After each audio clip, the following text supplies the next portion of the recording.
Bonjour à tous, ici Adrien. Aujourd'hui on est le dimanche 16 novembre 2025 et dans cette vidéo on va parler de Mandriva.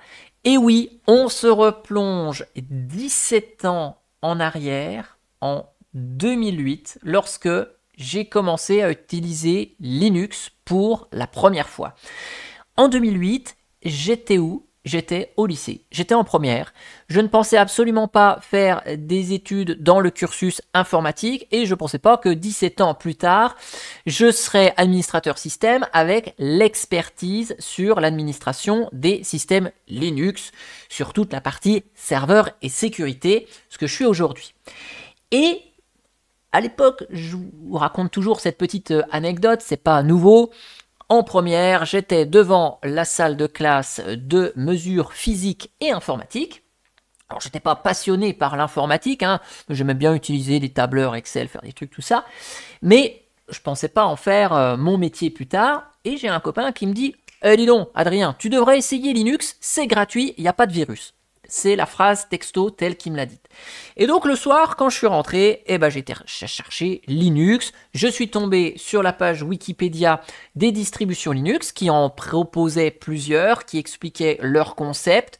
Et à l'époque, Fedora, que j'utilise aujourd'hui, ne m'avait pas spécialement attiré au premier regard, puisque seul Ubuntu et Mandriva étaient vraiment conseillés pour les gens qui souhaitaient débuter dans le monde Linux. Et ce qui m'a fait choisir Mandriva plutôt que Ubuntu en 2008, c'est l'esthétique de la distribution. Ubuntu 8.04 Hardy et rond, je crois, c'était celle-là, avec un thème un peu marron, c'était vraiment pas accueillant. Là où Mandriva, avec ses thèmes bleutés, ses beaux graphismes, a fait la différence. Et c'est sur ce critère-là que je suis parti sur Mandriva et je l'ai installé sur mon PC portable équipé de Windows XP, où évidemment, m'y connaissant pas du tout, j'ai complètement écrasé mon Windows XP. Et donc, c'est depuis cette époque que j'ai utilisé Mandriva et que j'ai toujours continué à utiliser Linux. À l'époque, en 2008, Mandriva ressemblait à ça, le site internet de mandriva.com. Et vous aviez plusieurs choix pour utiliser la distribution. Il y avait le concept de Mandriva Flash. À ma connaissance, il n'y a que Mandriva qui a proposé ça.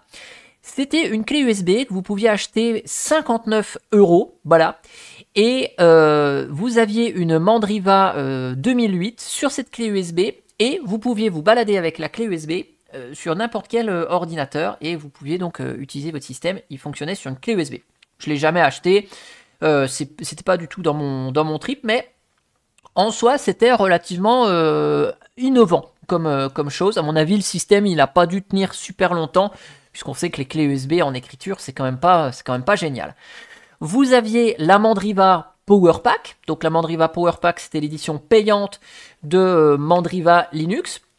Donc vous pouviez l'acheter pour 60 €, 69 €, et vous aviez donc Mandriva avec 2-3 bricoles en plus dedans, je sais même pas trop exactement. Vous aviez des logiciels propriétaires, puis des petits trucs, je pense, assez intéressants. Et sinon, vous aviez la Mandriva One ou la Mandriva Free. Donc là, si je clique dessus, on arrivait sur cette page-là. Donc vous pouvez télécharger soit Mandriva One. Donc l'édition One contenait les pilotes propriétaires et les plugins courants. Donc si on se replonge en 2008, on avait les pilotes NVIDIA. C'était pratique pour mon PC portable. Vous aviez Flash Player également qui était inclus directement. Et puis vous avez tout ce qui est dépôt non-free. Donc vous aviez accès à Skype, à ces fonctions, à ces logiciels propriétaires. Et puis, vous aviez l'autre édition qui, malheureusement, n'était pas un live. La One, c'était un live. Vous pouviez l'utiliser depuis le CD sans l'installer. Et vous aviez la Free. La Free, c'est le DVD d'installation qui était relativement gros et qui contenait uniquement des logiciels libres. Donc vous n'aviez pas par défaut les dépôts non-free, les dépôts contrib. Donc tout ce qui était MP3, tout ce qui était Flash Player, Pilote NVIDIA, c'était à vous d'aller activer les dépôts après l'installation. Voilà. Et donc pour le téléchargement, Vous sélectionnez le pays dans lequel vous étiez et ça vous permettait de récupérer l'image de la Mandriva One qui contenait la langue et toutes les traductions. Vu que c'était un CD de 700 mégas, il n'y avait pas toutes les langues, là où la Mandriva Free contenait vraiment tout. Et donc à travers cette vidéo, je souhaite vous montrer comment s'installait le système et à quoi il ressemblait une fois installé, les fonctionnalités qu'il y avait. Donc là, quand on démarre sur le live, on a la possibilité de changer la langue avec F2. Hop, donc vous pouvez se mettre en français direct. Et c'est parti pour l'installation de la Mandriva 2008 Spring. Vous voyez quand même, les écrans sont relativement jolis. C'est beau visuellement, c'est travaillé. Ça, c'est vraiment cool par rapport à ce que proposait Ubuntu, par exemple. Donc là, je vais me mettre en français. Je vais accepter le contrat de licence. Ne vous inquiétez pas pour les deux curseurs. Hein, c'est la seule possibilité que j'ai pour avoir quelque chose d'à peu près fonctionnel. Donc là, je vais me mettre en clavier français. Je vais utiliser l'espace disponible. Comme ça, ça va installer Mandriva Spring sur l'entièreté du disque. Je vais copier les CD sur le disque. Donc ça, c'était une fonctionnalité qui était possible, que j'utilise et je ne sélectionne pas de miroir sur le réseau pour la simple et bonne raison, c'est que les miroirs en face, ils existent plus trop aujourd'hui. Hein. Il n'y a plus de miroir fonctionnel de Mandriva. Donc comme ça, pour vous montrer l'installation des logiciels, je pourrais vous montrer ça avec le dépôt en local. La copie du CD permet d'être autonome, d'installer des trucs, puisqu'il y avait beaucoup de choses compris dans ce DVD d'un point de vue logiciel. Donc là où la Mandriva One, qui était le live, vous choisissiez l'environnement de bureau dès le téléchargement, la Spring avait vraiment soit le bureau KDE, soit le bureau GNOME directement inclus les deux dans le DVD. C'était à vous de choisir ce que vous souhaitiez. Vous pouviez faire des installations personnalisées avec d'autres composants. Là, je vais partir sur l'environnement de bureau GNOME. On sait que Mandriva, c'était plutôt KDE, mais quand j'ai téléchargé la Mandriva One, GNOME, la lettre G était avant la lettre K de KDE, et donc je suis parti sur l'environnement de bureau GNOME à l'époque, juste parce que dans l'ordre alphabétique, c'était en premier au niveau des choix. Voilà. Donc là, je vous accélère l'installation de la Mandriva. Il y en a pour 4 minutes. Là, aujourd'hui, c'est facile. On a des SSD. C'est rapide. À l'époque, sur des HDD, c'était un peu plus long. Et je vous reprends une fois que l'install est terminé. Bon, en fait, finalement, ça n'a même pas pris 4 minutes. Vous voyez quand même les captures d'écran, même si vous les avez vues passer assez vite, c'était relativement joli. Donc, je vais mettre un mot de passe. Je vais même mettre mon mot de passe de l'époque, histoire de se replonger là-dedans. Là, il y avait une petite icône pour votre compte. Hein, vous pouviez choisir. C'était vraiment très, très basique quand même. Hop, suivant.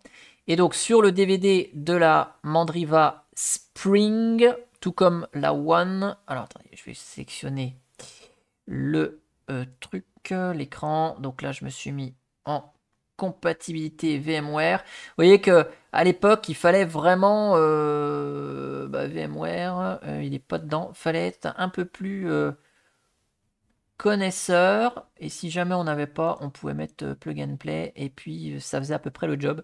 Voilà, et à la fin, au niveau du résumé, vous pouviez configurer 2-3 éléments supplémentaires, le grub, gestion des utilisateurs. Je vous montre pour le grub. Vous voyez, vous pouviez avoir le grub graphique, grub en mode texte, l'ILO à l'époque, le délai d'activation du choix par défaut, activer la CPI. C'est le genre de truc que moi je désactivais parce que sur ma machine ça fonctionnait pas correctement sinon. Et puis voilà, vous aviez des options possibles. Hein. Donc là, je vais faire suivant, hop, et suivant. Et je ne vais pas installer les mises à jour puisque dans tous les cas, je n'ai pas de miroir disponible en face. Et donc l'arrêt, ça se faisait comme ça, avec un petit écran sur le fond et on voyait les messages. Et donc le système ici redémarre. On a le grub avec le petit chargement ici qui se fait. Avec l'option F2, on pouvait ajouter des lignes supplémentaires, des arguments, des options au noyau Linux si nécessaire. Et hop, vous voyez l'écran de chargement avec la barre de progression. En 2009, il y avait des animations encore plus sympas à l'écran. Et puis les versions Spring, il y avait les petites fleurs qui s'affichaient ici. Donc là, j'ai fait une install sans réseau, donc il va manquer, je pense, peut-être des choses. Et je vais avoir je vais avoir le double curseur de la souris. Mais ça, vous inquiétez pas, c'est la seule solution que j'ai eue pour avoir quelque chose d'à peu près fonctionnel d'affiché. Voilà. Donc, dans les applications, ici, bah, on avait FileZilla, on avait Evolution comme messagerie. On a Firefox comme navigateur web. Et alors, attention, vous avez vu, Firefox version 2.0. Donc, ça nous rajeunit pas du tout ça. Ok. Dans les autres applis internet, vous voyez, il y avait Epiphany, il y avait Ekiga, qui était une alternative à Skype hein, pour faire de la téléphonie IP. Voilà. Dans la bureautique, eh ben, on n'avait pas encore LibreOffice, c'était OpenOffice à l'époque. Regardez, OpenOffice version 2.4, donc on était très loin de LibreOffice qui est arrivé 3 ans plus tard. Donc, bon, j'utilisais Office 2003, donc ça ne me changeait pas trop. On avait Inkscape et GIMP par défaut. Au niveau du son et vidéo, on avait le lecteur vidéo Totem, Rhythmbox qu'on connaît toujours aujourd'hui. Pulse Audio était déjà là, hein, c'était le début de Pulse Audio. On avait quelques outils ici. Et l'avantage de Mandriva, c'est qu'on avait des utilitaires spécifiques plus l'outil de configuration de l'ordinateur. Donc une sorte de panneau de configuration qui était plutôt unique à l'époque. Et puis vous aviez l'accès à l'installation des logiciels, qui est ni plus ni moins qu'un module du configurer votre ordinateur, le fameux CCM. Hein. Voilà, hop, je me rappelle mon mot de passe. Donc fameux CCM, centre de contrôle de Mandriva Linux, avec la section ici pour installer, désinstaller des logiciels. Donc là, hop là, je mets... oui, si je fais ça... non, je ne vais pas faire ça parce que en fait, on n'a pas de réseau. Ok. Et donc là, si je voulais installer par exemple VLC, il devait être dedans. Voilà, VLC 0.8.6 que j'utilisais au début. Hein, et ben voilà, j'installais VLC. Je vais vous installer... Est-ce qu'il y avait Kdenlive à l'époque? J'utilisais pas. Hein. Je faisais pas encore de montage vidéo, mais hop, on pouvait sélectionner des logiciels. On procédait à l'installation, hop, et donc les logiciels s'installent avec la caractéristique de Mandriva où les paquets s'installent 5 par 5, vous voyez, hop, hop, hop, hop, et hop, et hop, hop, 5 à peu près, 5 ou 6, hop, puis il les faisait 5 par 5. Ça m'a toujours semblé bizarre. Et puis, une fois qu'on avait installé, hop, j'ai quitté. Je vais juste réduire ça. Une fois qu'on avait installé, et bien on avait nos applis VLC, qui est une application cute. Hein, on a le même thème, vous voyez le bleu avec les petits effets. On retrouve exactement le même thème, la même intégration que des applications GTK. Tiens, regardez, si on prend Rhythmbox de l'époque, vous voyez, les thèmes étaient bien intégrés. Tout était vraiment identique. Donc ça, c'était vraiment cool de ce qu'il y avait à l'époque. Et donc, ce centre de contrôle, il était génial parce que vous pouviez configurer toute la partie matérielle. Donc, il y avait un explorateur de matériel, la configuration du son, configurer le serveur d'affichage, les effets 3D avec le cube et tout ça, tout ce qu'on a pu voir à l'époque, qu'on voit plus trop aujourd'hui, mais ça faisait bien à l'époque. Vous voyez, même configuration de l'onduleur, configurer le scanner, l'imprimante. Donc, cet outil-là était vraiment cool. C'était vraiment sympa d'avoir ça sur Mandriva, configurer les connexions ADSL. Aujourd'hui, avec les box, on branche et puis c'est réglé, mais les VPN, les proxys, si on était dans un réseau d'entreprise, toute la partie configuration du système avec la langue, on avait la console administrateur, donc là on avait une console en route directe dans l'outil ici. Configuration des utilisateurs, des sauvegardes, des snapshots, importation de documents et réglage de Windows, ça c'était vraiment cool, puisqu'on pouvait importer très très facilement ces paramètres dans le cas d'un dual boot par exemple, les partages réseau, les disques locaux, donc avec le gestionnaire de partition inclus directement dans le centre de contrôle, quoi, hein. Ça évitait d'avoir des gpartides ou des choses comme ça, vraiment cool. Un onglet sécurité avec le contrôle parental déjà à l'époque, des outils de sécurité du système. Et puis le démarrage avec la connexion automatique, démarrage du système, gestionnaire de connexion. Donc c'était vraiment, vraiment très très complet parce que on avait finalement une distribution Linux et plein d'outils qui étaient graphiques, et donc c'est aussi ça qui m'a séduit à l'époque parce que je connaissais pas du tout Linux, tout ça, donc la ligne de commande je l'ai pas utilisée, et c'est vrai que au début où j'ai utilisé ce système Mandriva, j'ai quasiment pas utilisé la ligne de commande. Quand j'ai voulu installer des logiciels, je faisais l'installation par cet outil-là, quoi. Et j'ai pas tapé de ligne de commande avant au moins 6 mois, 1 an après avoir utilisé le système. Donc ça s'utilisait vraiment en 2008 sans ligne de commande. Bon, après bien sûr, hein, URPMI, et puis je sais pas quel logiciel on peut installer. Je pense pas que Clémentine existait à l'époque. Qu'est-ce qu'on pouvait installer? Audacity par exemple. Voilà. Donc on avait l'outil en ligne de commande URPMI qui permettait d'installer les outils, les applications et tout ce qu'on veut. Hop, et puis on retrouvait ça.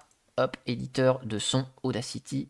Yes, et voilà. Donc Audacity, lui, il n'a pas vraiment pris une ride depuis ce temps.